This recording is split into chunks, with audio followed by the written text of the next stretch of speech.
It was a dark and stormy night when I decided to try a ghost summoning ritual. I had read about it online, and was intrigued by the idea of communicating with the dead. I knew it was dangerous, but I couldn't resist the temptation.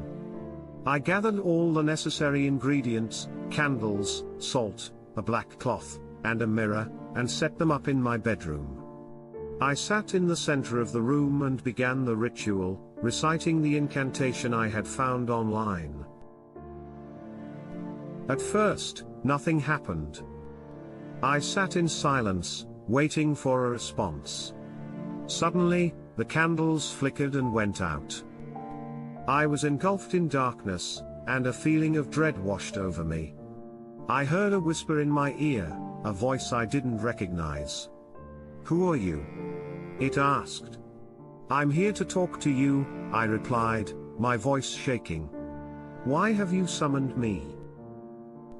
"I wanted to know if there's life after death," I said, hoping to get a response. There was a long pause, and then the voice spoke again. "Yes, there is life after death, but it's not what you think.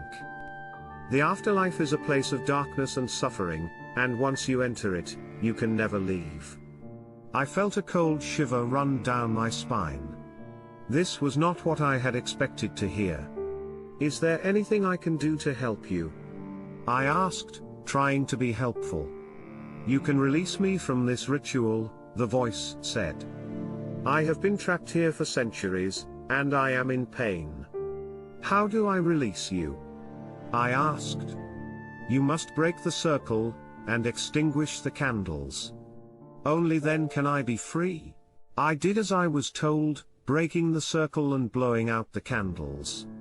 Suddenly, the room was filled with light, and I saw the ghostly figure of a woman standing before me.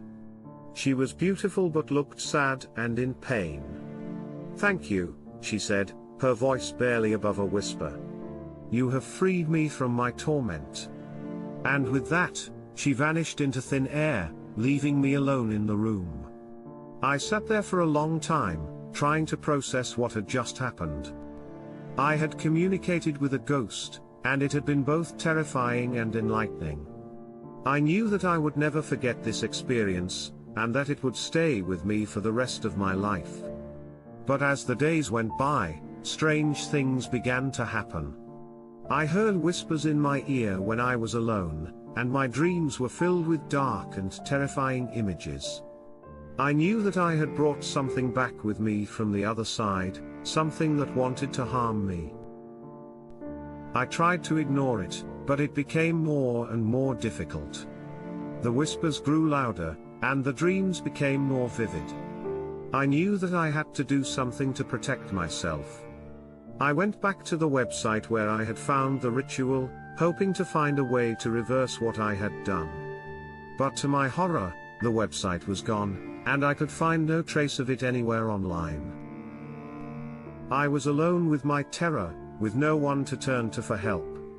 The ghost I had summoned had taken hold of my life, and I knew that it would never let go. The whispers grew louder, and the dreams became more vivid. I felt like I was being watched all the time, like something was lurking in the shadows, waiting to strike. I tried to seek help from experts in the paranormal field, but they all turned me away. They said that I had opened a door I couldn't close, and that I was now doomed to live with the consequences. And so, I sit here in my room, alone and terrified, haunted by the ghost I summoned. I know that I will never be free of it, that it will continue to torment me until the day I die. My only hope is that others will learn from my mistake and never attempt to summon a ghost. The afterlife is not something to be trifled with, and the consequences of dabbling in the unknown can be truly terrifying. So if you ever feel the urge to try a ghost summoning ritual, think twice. The price of curiosity may be higher than you're willing to pay. Thanks for watching. If you enjoyed this episode, be sure to subscribe to my channel for more spine-tingling horror stories and supernatural tales.